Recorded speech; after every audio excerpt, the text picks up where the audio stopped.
Jess Sky is the name of the white, blue, and red faction on the plane of Tarkir. Since the release of that set in 2014, it's also become the shorthand name for decks and cards that have identities in the same three colors. To have a Jeskai identity, a card has to have the red, white, and blue mana symbols appear somewhere on the card without any other colored mana symbols. In this video, we'll look at the 10 Jeskai cards that have performed the best at Magic's highest level of competition.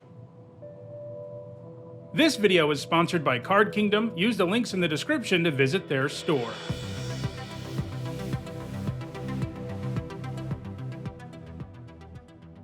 Before we get started, here's a quick reminder on how I score cards in these videos. A first tier top 8 is worth 2 points. This includes events like Pro Tours, and a second tier top 8 is worth 1 point. This includes events like Regional Championships. This isn't the first time I've done a top 10 on Jeskai. I did the first one back in November of 2020. So we're going to start with a look at the 4 cards that were on the list then, but didn't make it this time, starting with Inspired Ultimatum, which is at number 10 last time. Like all ultimatums, it has a mana value of 7, costs 3 different colors of mana, and because it can be so hard to cast, it has a super powerful effect. For 2 blue, 3 red, and 2 white, it's a sorcery, and target player gains 5 life, you do 5 to any target, and you draw 5 cards. So if you can cast this, there's a pretty good chance you win between the life, the removal, and the massive card advantage. That said, it's hard enough to cast that it hasn't done a ton in competitive Magic, gaining both of its points back in 2020.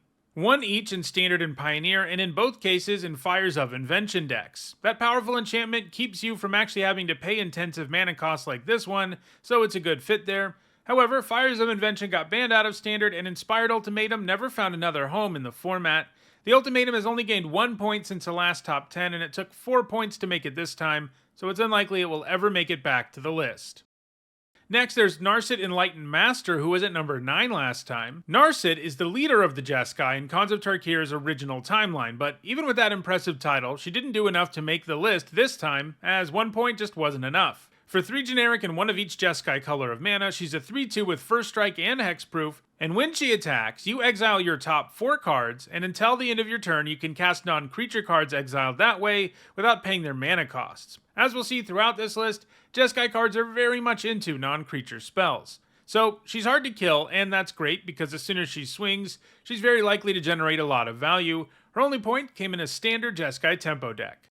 Next up, it's Odds and Ends, which was at number 7 last time. It's a split card with a Jeskai identity. Because it's a split card, that means you can choose to cast one side or the other. The odd side is an instant for 1 blue and a red. When you cast it, you flip a coin, and if it comes up heads, you counter target instant or sorcery spell, and if it comes up tails, you copy that spell and choose new targets for the copy. The inside is an instant that costs 3 generic, a red, and a white, and it forces a player to sacrifice 2 attacking creatures. Modality is pretty great, and that's definitely true here, as neither side of this card is something you can always cast, but when the situation arises, they can both be pretty good. Odds gives you back a full card worth of value regardless of the outcome of the coin flip, and Ends can completely rip apart an opponent's attack. It gained all of its points in Ravnica Block Constructed, so it's been a long time since it last gained any points. Lastly, there's Wild Research, which was at number 6 last time. For 2 generic and a red, this enchantment comes with 2 activated abilities. You can pay 1 generic and a white to tutor up an enchantment and discard a card at random, or you can pay 1 generic and a blue to search up an instant and discard a card at random. This is a pretty cool card, if only because of the design and the flavor. Wild Research gained points in both Extended and Standard, in both cases in decks that use the enchantment mode the most often. In Extended, it was played in Oath of Druids, a deck all about getting that enchantment in play, and in Standard, it was played in perhaps the sweetest deck to ever top 8 a major competitive event, Huey Jensen's Battle of Wits deck that top 8'd Grand Prix Milwaukee in 2002. The deck could legitimately win the game with the battle, and having tutors in a massive deck was extra important to make it more consistent. Wild Research doesn't have any points since 2002, though. Alright, now that we've looked at the cards from the 2020 list that didn't make it this time, let's move to the list proper, starting with Narset of the Ancient Way, who was at number 8 last time. Okay, so Narset didn't make it as a Jeskai creature, but she managed to hold on to a slot as a Jeskai planeswalker, and the Planeswalker version of her is still very into non-creature spells. For 1 generic and 1 of each of the Jeskai colors, she's a 4 loyalty Planeswalker. Her +1 gives you mana of one of the Jeskai colors, and you can spend that mana only to cast non-creature spells. Her -2 draws you a card, and then you discard a card, and if you discard a non-land card that way, she does damage equal to that card's mana value to a creature or Planeswalker, and she's got a -6 that gives you an emblem that says, whenever you cast a non-creature spell, this emblem does 2 damage to any target. So if your deck has a lot of non-creature spells, she can be pretty darn potent between ramping your mana, looting with some extra damage on top of it, and an ultimate that adds shock to all of your non-creature spells. She was played in Jeskai control decks in Standard and Fires of Invention decks in Pioneer, but she hasn't picked up a top 8 since 2021. At number 9, it's Mythos of Vadro, a newcomer to the list. While Ikoria didn't have quite as heavy of a 3-color theme as Khans of Tarkir did, the set did introduce some new Jeskai cards. Ikoria was only a few months old for the 2020 list, so it's not too surprising that some cards from the set are on the list now. For 2 generic and 2 red, the Mythos is a sorcery that does 5 damage divided as you choose among any number of creatures or planeswalkers, and if you also spent a blue and a white to cast it, those permanents can't attack or block, and their activated abilities can't be activated until your next turn. The Mythos kind of has 2 modes, one where you use it as a more traditional removal spell to remove 1 or 2 creatures, and another where you use it to make 5 things unable to attack or block or activate their abilities. The former is usually more powerful, but sometimes shutting off 5 blockers can win you the game. In both cases, you get a pretty good deal for the mana investment. While it was never heavily played in Standard, it did see significant play in a wide variety of decks, including in Jeskai control decks, which could unlock the full power of the Mythos, but it was also played in red deck wins and Gruul aggro, which were perfectly happy just using it as a dividable removal spell. The Mythos hasn't top-8'd anything since 2021, and that may mean it falls off the list as we get more Jeskai cards in the future. At number 8, it's Lightning Angel, which came in at number 5 last time. For 1 generic and 1 of each of the Jeskai colors, she's a 3/4 with Flying, Haste, and Vigilance, 3 keywords that we're going to see on more Jeskai creatures further up the list.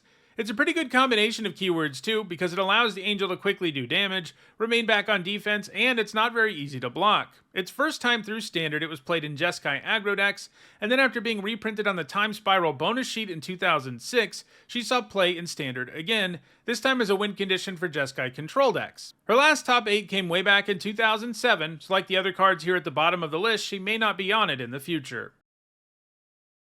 At number 7, it's Zergo and Ojai, a newcomer to the list. As one of the March of the Machine team-up legends, Zergo and Ojai is basically a fusion of Zergo Bellstriker and Dragonlord Ojai.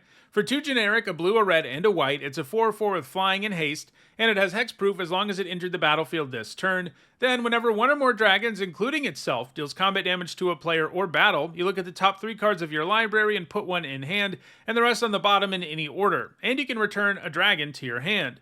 Flying Haste and Hexproof makes it very difficult for your opponent not to take the first hit from Zergo and Ojai, which means you start off right away with a 2-for-1, and if you want, you can return them to your hand so you can do it all over again on the next turn, and being a more general dragon payoff is pretty sweet too. They gained all their points in Standard Jeskai control decks in 2023, and so far, Zergo and Ojai don't have a top 8 this year, but that could change.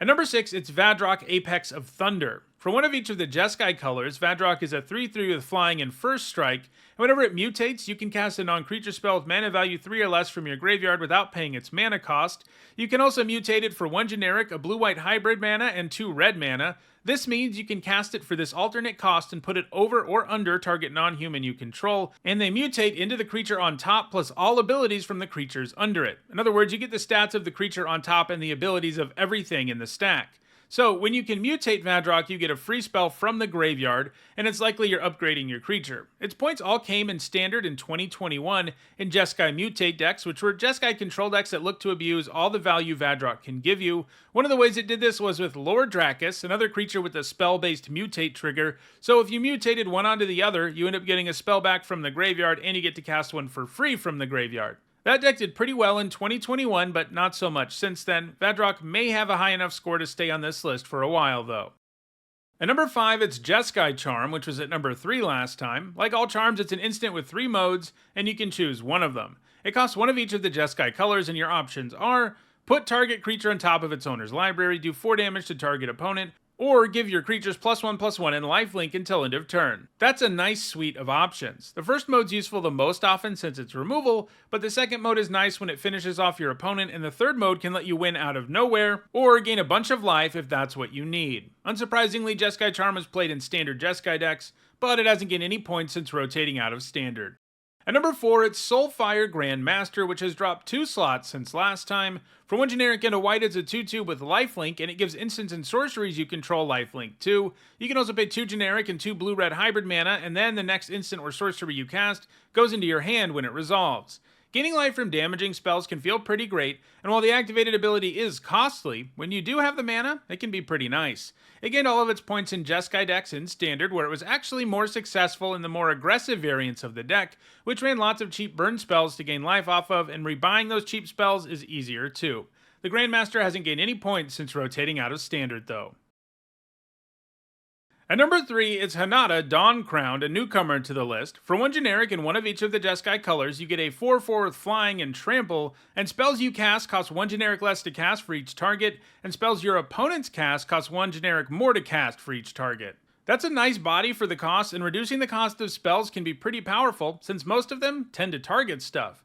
Hanata gets especially insane though with spells that target multiple things, and decks that intended to abuse that fact saw a ton of success back in 2022. The spiciest thing you could do was cast Magma Opus, an 8 mana instant that could target so many things that you often only had to pay a single blue and red mana to cast it with Hanata in play.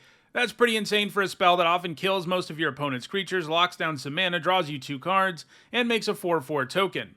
While those decks had a great 2022, Magma Opus then rotated out of Standard, and since then, Hanata hasn't found a new home. At number 2, it's Jeskai Ascendancy, which was at number 4 last time. It's the only card from the 2020 list that managed to move up. For 1 mana of each of the Jeskai colors, it's an enchantment that gives +1/+1 to your whole board, and untaps all of your creatures anytime you cast a non-creature spell, and you also get to loot every time you cast a non-creature spell. While it was in Standard, it was used in Jeskai token decks. Combining it with non-creature spells that make tokens is pretty sweet, since those spells like it when you buff the whole board, and they also happen to be non-creature spells. However, outside of Standard, the Ascendancy has been used as a key part of combo engines. In these kinds of decks, it's the other 2 effects that matter more. In other words, untapping your whole board and looting is what you're really interested in. The trick is to combine the Ascendancy with creatures who can tap for mana, like Mana Elves or Sylvan Caryatid. If you have enough of them in play, you end up netting mana every time you cast a non-creature spell, and because you're also looting each time, you can draw your entire deck and produce tons of mana, at which point winning the game is pretty trivial. In Pioneer, it's also been combined with Emery and Mox Ambers, something that can allow you to draw your entire deck. The Ambers trigger the Ascendancy and they're free, so when Emery lets you cast them from your graveyard, she can just keep on untapping. Because the Mox is legendary, this means that just playing a second one sends the other to the graveyard, at which point Emery can tap again and cast it again, and from there you have a loop that draws your whole deck and gives you a bunch of mana. Combo-based Ascendancy decks have found some significant success in Pioneer and Modern, and they aren't entirely irrelevant in Legacy either. The Ascendancy is likely to keep gaining points, and maybe in the very long run, it can pass the number 1 card on the list, but for now, the number 1 card has a very big lead, and that card is Mantis Rider, which was also at number 1 last time. For 1 mana of each of the Jeskai colors, you get a 3/3 with Flying, Vigilance, and Haste, so the same keyword combination as Lightning Angel. It has 1 less toughness, but it also costs 1 less mana, so overall it's a much better deal.